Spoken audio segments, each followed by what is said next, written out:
All right, kids, just in case you missed me, this is what coronavirus quarantine looks like. I hope you guys are doing well.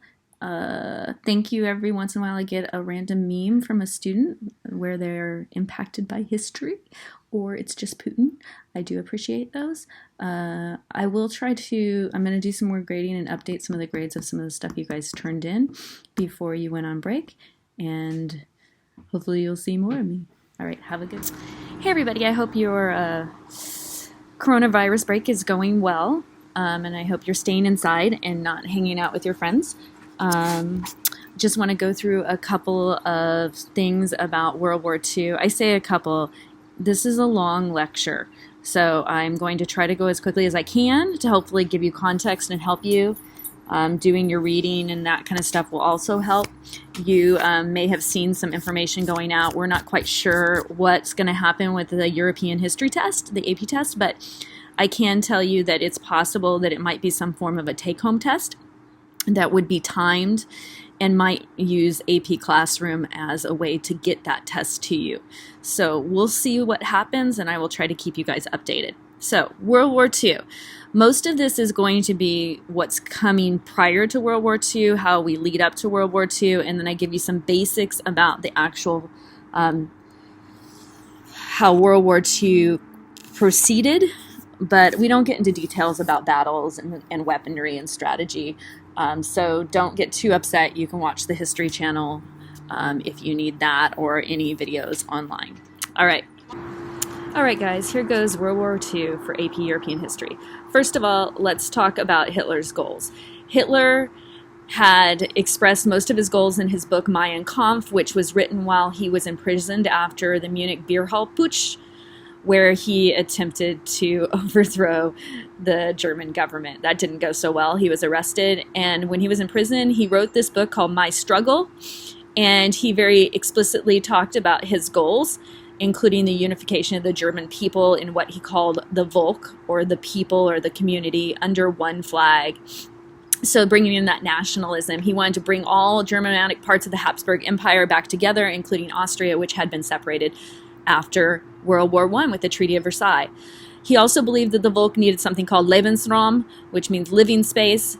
And how they would get that is they would take it from the inferior races of the Slavs to the south and to the east, and they would also obviously clear out the Jewish people, who they considered the lowest of the races. In order to do this, there were multiple attempts at propaganda and indoctrination to pass along these views. They were anti-Semitic. He would use social Darwinism and eugenics, the idea of a superior race that was supposedly scientific but was actually very racist. And then he'd use children's education, including the popular children's book, sorry for the typo there, The Poisonous Mushroom, that came out in 1938. There were obviously many other types of propaganda that came out earlier, but this one was pretty well known. This was the front cover of The Poisonous Mushroom. You can obviously tell from the Star of David and the beard that there were some stereotypes that were being used about the Jewish people and the larger noses as being to blame for all of the ills of society. As you get into the story, it has information that says, just as it is often hard to tell a toadstool from an edible mushroom, so it is often very hard to recognize the Jew as a swindler and criminal. So essentially, this Volk, this perfect community here, this idealized Aryan family, this mom is teaching her son how to recognize something that is very bad for him and could hurt and kill him. And so that is one of the things they did to indoctrinate children to be afraid of the Jewish people. Additionally, you're going to see magazines coming out during this time period. One was this Nazi monthly publication called the New Volk, and in it they promoted the idea that people who had disabilities or who were not who had physical problems would be very costly to the nation, specifically cost 60,000 Reichmarks over the course of their lifetime, starting to set this idea that you might need to get rid of these people that were bad for your society. So that was happening in Nazi Germany after Hitler came to power. And so the Holocaust, I'm just going to quickly go through it. There's not a lot here about it. There's so much more interesting things, but I can't do it in this lecture. So hopefully you're going to look at that Holocaust stuff from that I put on Google Classroom. It really does bring to light more of what was happening. But what was the Holocaust? It was the mass slaughter of civilians, especially Jewish people. People have asked why it happened, but for the most part, we answer this question by saying that the Jewish people were blamed, as well as the communists, for what happened to Germany with World War I and the Treaty of Versailles, and that the Weimar Republic was infested, and they use that word infested, with Jews and communists, and that they had been the ones to ruin the economy of Germany and to agree to the horrible conditions that the Treaty of Versailles put out with the war guilt clause.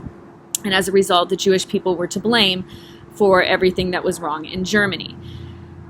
Given that situation, there was a process that the Nazi Party went through to essentially slowly take away the Jewish people's rights, and instead of immediately moving people to concentration camps, which might cause an uproar and may cause people to kind of flinch and say, what's going on, and try to stop it, if they could slowly take away the Jewish people's humanity and take away their ability to defend themselves, then they could more easily control them and eventually use concentration camps. And when Hitler got frustrated with that, went towards the final solution as a way to get rid of people very quickly.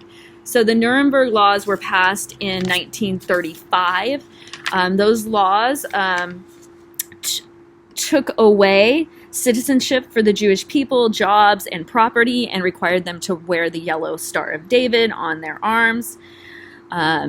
This allowed the Germans to then violate any civil rights that people would have thought they had, because no longer were the Jewish people actual citizens, so they could be treated differently. That was in 1935. By 1938, we have the Night of Broken Glass, also called Kristallnacht. That was on November 9th and 10th of 1938. This was not the first time that the Jewish people had experienced violence against them in Germany, but on such a scale that it made it very evident to the Jewish people that they were no longer protected by their government or by the local police, but that they could be killed and there would be no ramifications. So Kristallnacht, just so you know, they think about 100 Jewish people were killed on that night. More importantly, but a bigger issue that would become important later was that 30,000 Jewish men were arrested, leaders, rabbis, and they were taken away to concentration camps. So at that point, you have a loss of male leadership in households, and so when later women and children are rounded up, it becomes easier to get them to the concentration camps in Germany because they've already lost their male protection and leadership in their house. So that's Kristallnacht. At that point, after 1938, immigration is going to start to increase. Jewish people are going to try to leave to go to other countries. Other countries sometimes were accepting, but not always. In 1939, they had about 115,000 Jewish people who left Germany. And at that point, if you didn't get out by 1939, then you most likely were not going to get out. So there was two different things that happened. Ghettos were set up for large areas that were taken over by the Nazis where they did not have the ability to set up concentration camps, so they went ahead and just walled off portions of the city and essentially starved the people within the ghettos to death. And eventually, when not enough people were dying fast enough and the war was proceeding, they would liquidate the ghettos and move people from the ghettos to concentration camps. Now, in Germany, people are not going to be in ghettos. They're going to go straight to concentration camps. And those concentration camps at times were work camps. At other times, they were just extermination camps. Eventually, there will be a final solution that is determined by the Nazi government at a famous conference called the Wannsee Conference, where leaders in the Nazi regime got together and figured out how they could move people using trains to extermination camps and have them gassed and then cremated. So 6 million Jewish people died, but they say up to 10 million total if you include communists and homosexuals and gypsies and the disabled and the other people who the German government felt were not of the perfect Aryan race. So that is kind of a summary of the Holocaust. A lot of you have read Night by Elie Wiesel, who, when he was 15, wrote, "Never shall I forget the little faces of the children whose bodies I saw turned into wreaths of smoke beneath the silent blue sky. Never shall I forget those flames which consumed my faith. Never shall I forget the moments which murdered my God and my soul and turned my dreams to dust. Never." Hopefully we'll get to talk more about the Holocaust later, but that's all for right now as we proceed with World War II. Once more, the road to war is going to start to occur, and I found this map very helpful because you can see where the totalitarian and authoritarian regimes are popping up throughout Europe. So you see a lot of countries looking towards strong man leadership during this time period, and that is going to result in a lot of, obviously, nationalism and fighting. So in Germany, they were not unique to a lot of other countries. They had economic problems. They had faced the humiliations and defeat of World War I and been blamed entirely for it. So Adolf Hitler comes to power in 1933 with the promise of bringing back the greatness of Germany with the Nazi Party. But again, authoritarians are gaining power and totalitarians are gaining power throughout Europe during this time as people seek to have stability in their lives.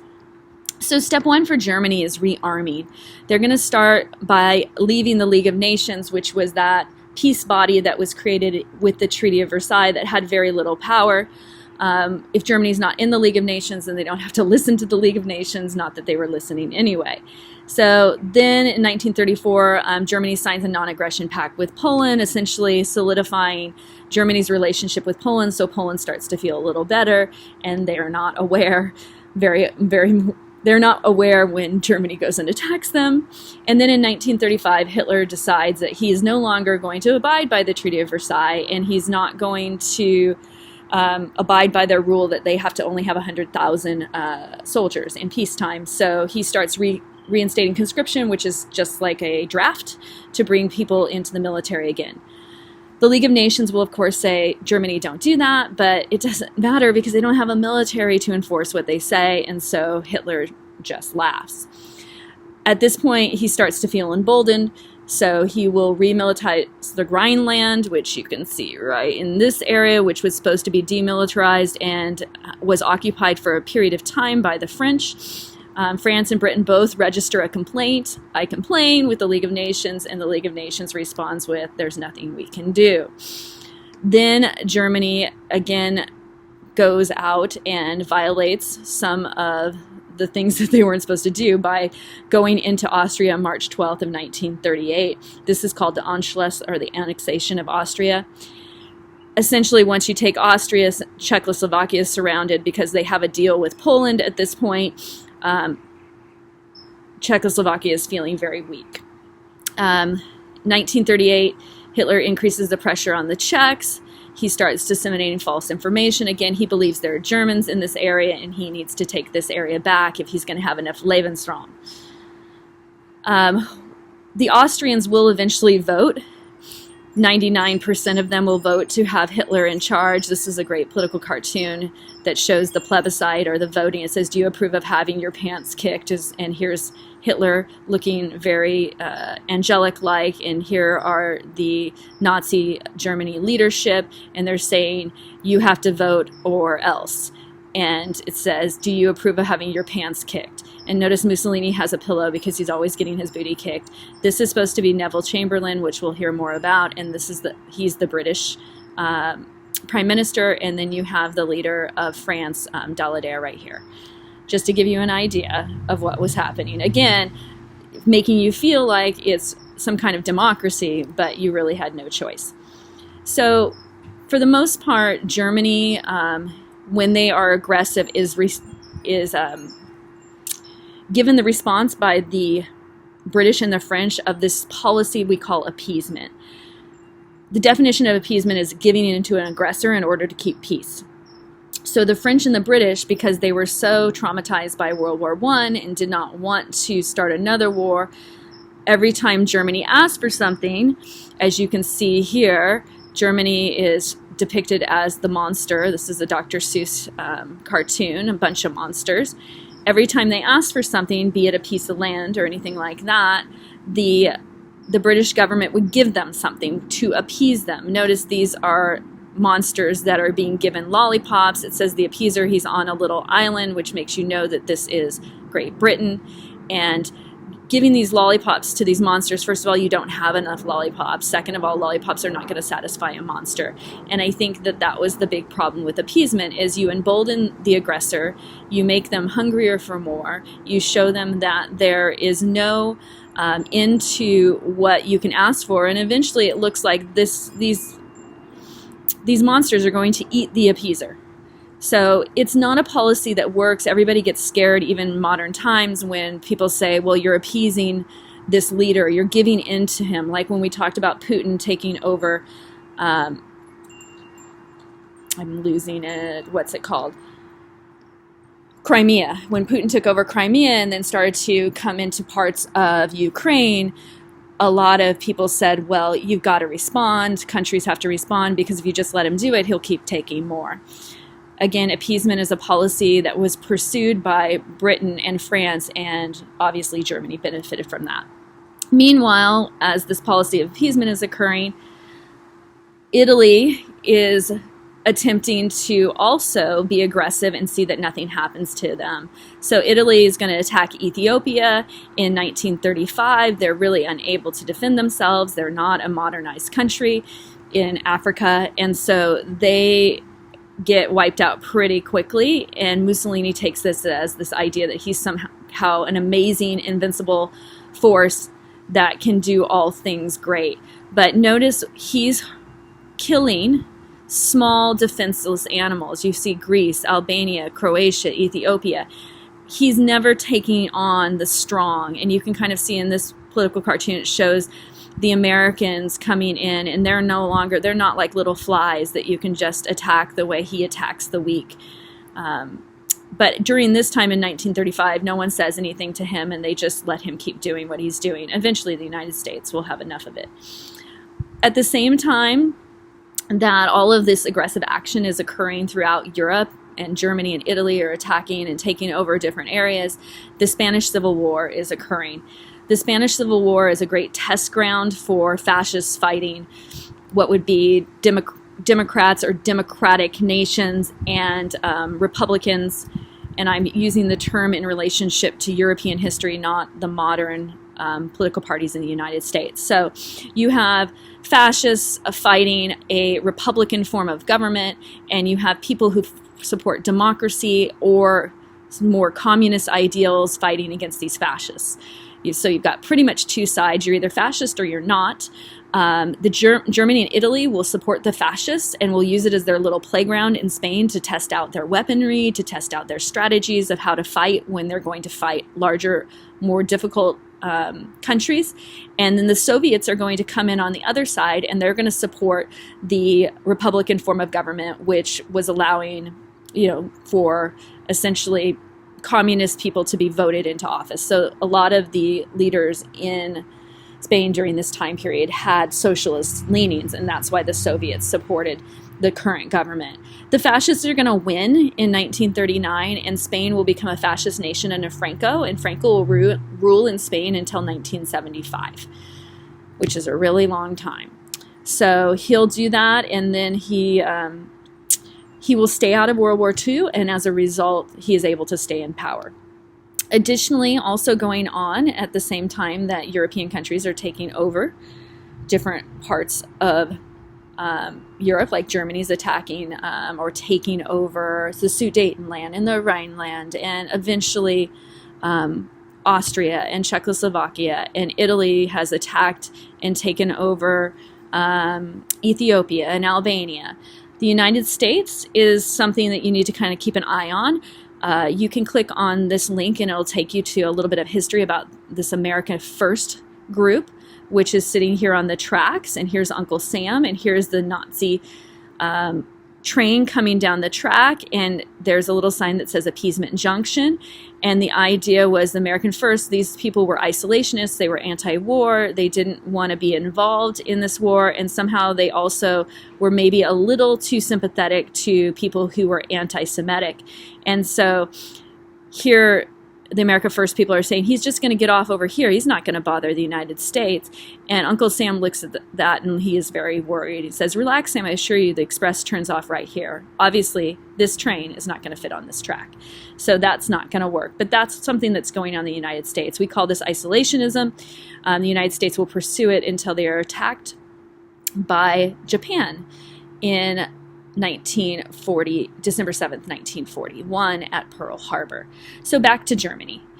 The Munich Conference is called in 1938. Mussolini called the conference at Chamberlain's request, and obviously you see Mussolini here with Hitler, and you've got Chamberlain over here, he being the Prime Minister of Great Britain. And at that conference, if you click on the actual image, I think it'll come up with the video. Chamberlain comes back with a document signed by Hitler that says that he is satisfied and he will not take any more land, which Chamberlain becomes a laughingstock because he essentially got tricked or fooled by Hitler. He will later be replaced by Churchill as Prime Minister, and Churchill will be Prime Minister for the entirety of World War II. So the war begins in March 15th of 1939 when Hitler takes the rest of Czechoslovakia, which he had promised not to take at the Munich Conference. So spring 1939, Germany pressures Poland to return a formerly German city of Danzig, which is right here. And then on August 23rd, there's a non-aggression pact that is signed between Germany and the Soviet Union so that the Soviet Union can go ahead and invade Poland, because Germany said to the Soviet Union, if you sign this non-aggression pact, we'll split Poland in half. You can have half and I'll have half, and then we'll all be happy. So you notice there's an orange part here. That's the half that Germany would take. And this purple part here, that was the half that the Soviet Union would take. At that point, with the attack on Poland, that is when Britain and France declare war on Germany, and World War II officially begins in 1939 on September 3rd. Here is just an example of some of the political cartoons you might see on the AP test. This is Stalin, the bloody assassin of the workers, I presume, meeting Hitler, the scum of the earth, I believe. So these guys are talking about, he's referencing the fact that this guy doesn't like communists, and he's essentially saying that you are worse than anything I can ever think of. And then down here on the ground lies Poland. And I don't think you can see the whole picture, but that's what it was. And then here are some other political cartoons that are pretty popular. It says, forgive me, comrade, but it seems such a good opportunity. This is when Hitler stabs Stalin in the back. The non-aggression pact goes out and he attacks the Soviet Union. But for a while, they were married together. Wonder how long that honeymoon will last? Well, we know not very long. So what does Germany do? Germany takes Poland. They use this term blitzkrieg, which means lightning warfare. It's fast-moving armored columns that's supported by air power. British are going to kind of stay back. They rearm their navy and they blockade Germany, but they're not going to attack at this point. The time period in between when Germany attacks Poland and Germany attacks moves to the west and attacks like the Netherlands and Belgium and France, it is called the Phony War, and there's like a 6-month lull. So just so you know that. And then in April of 1940, Germany will invade Denmark and Norway, and then in May, they will attack Belgium, the Netherlands, and the Luxembourg, and eventually get into France. This is a really great 10-minute video that it takes you through the whole war from the French perspective, and it does a really good job of talking about what's called Vichy France, which is the southern part of this is called Vichy France, and then this is the occupied zone. So Germany kind of made a deal with France. France surrendered, and then Germany made a deal where they could have their own leadership in what's called Vichy France right here, and they could have their own president. Pétain would be in charge, and then Germany would occupy this portion because it was really important because they were still fighting against Britain. So just understand that, watch the video. The Battle of Britain then starts after that, where Germany's like, now we can take out Britain really fast. It's starting to rain, and I am outside. So I'm going to move just a little bit. So the Battle of Britain starts in May of 1940, in August of 1940. Germany begins aerial bombardment. So they don't invade. They just start to, I had to move because it was raining on my computer. They just start to attack with planes and dropping bombs in London, and hopefully thinking that that Britain is just going to surrender to them without actually having to invade, or that they were going to get far enough along that Britain would be so weak that Germany could invade. What ended up for the Battle of Britain occurring was that they were actually British were resolute. They fought back. They did not surrender, and so Hitler just got bored. Hitler might have had ADHD. I don't know what he had, but he just decided that he would stop focusing on Britain and would move over a lot of his troops and attack the Soviet Union, which is never a good idea. So just to give you an idea, I wanted to show you some of these images. So they had gas masks for the kids. And look at this. It's like the Mickey Mouse gas mask. This is disturbing. I'm going to have nightmares about this gas mask. So just fun images online. You can look it up. A couple of years ago, we went to St. Paul's Cathedral. This is architect Wren created this, but this was kind of an example of how victorious and how resolute the British were. You can see London kind of destroyed all around it, but somehow this cathedral remained standing. There's a whole story behind it. You can click on this image and I think it'll give you the story. And so the British people use this as kind of an example of how they cannot be defeated. So then Germany, because they're bored, goes and attacks Russia.